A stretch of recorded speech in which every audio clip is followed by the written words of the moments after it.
Hi, I'm Peter Jones, Chartered Surveyor, author and property investor.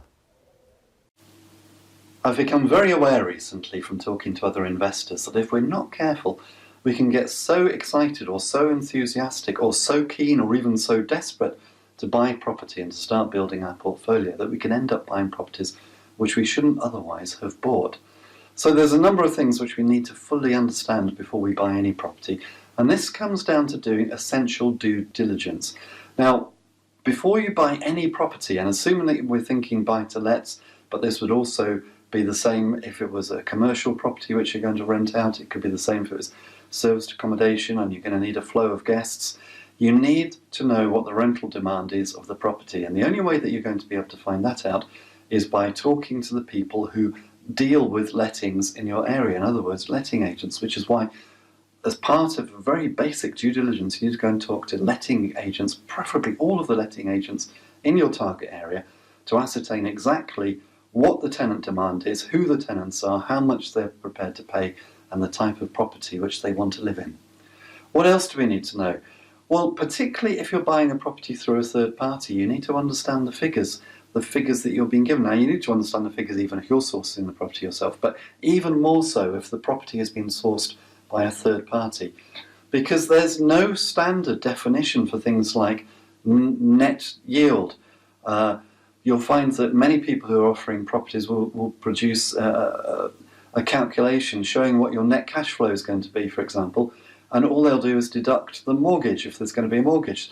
They'll come up with a figure on the mortgage which is really just a guesstimate as opposed to a firm figure, because obviously mortgage is a very personal thing.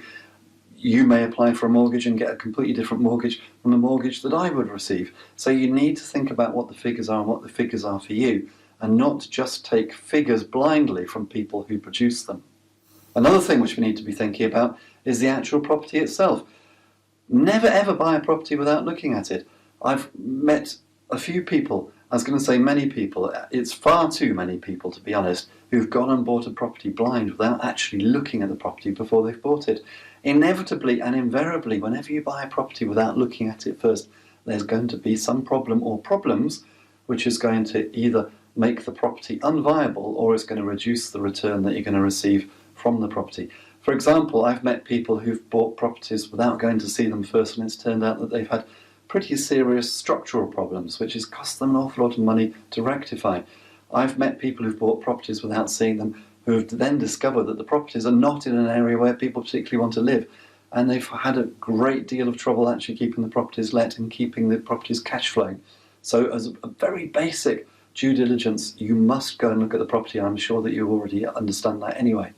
So before you buy any property, do your due diligence. Make sure that you understand the market, make sure that you do your figures.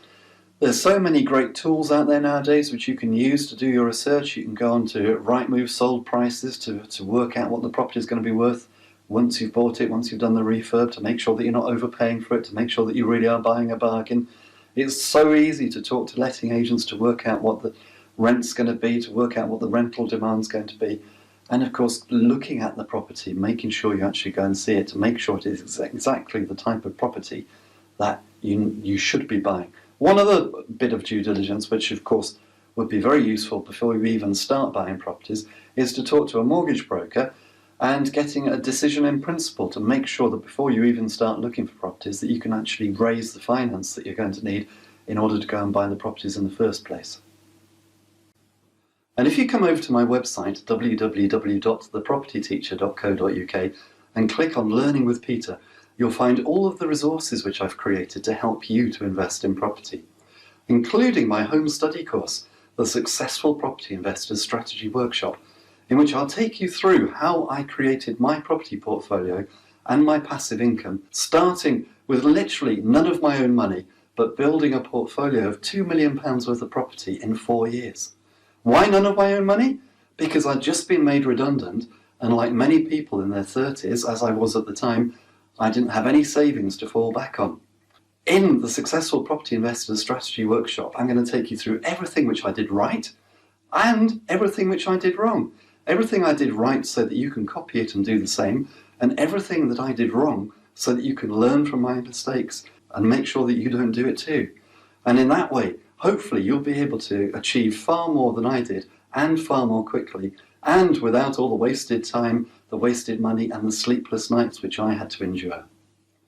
So come over to my website, www.thepropertyteacher.co.uk, click on Learning with Peter, and until next time, here's to successful property investing.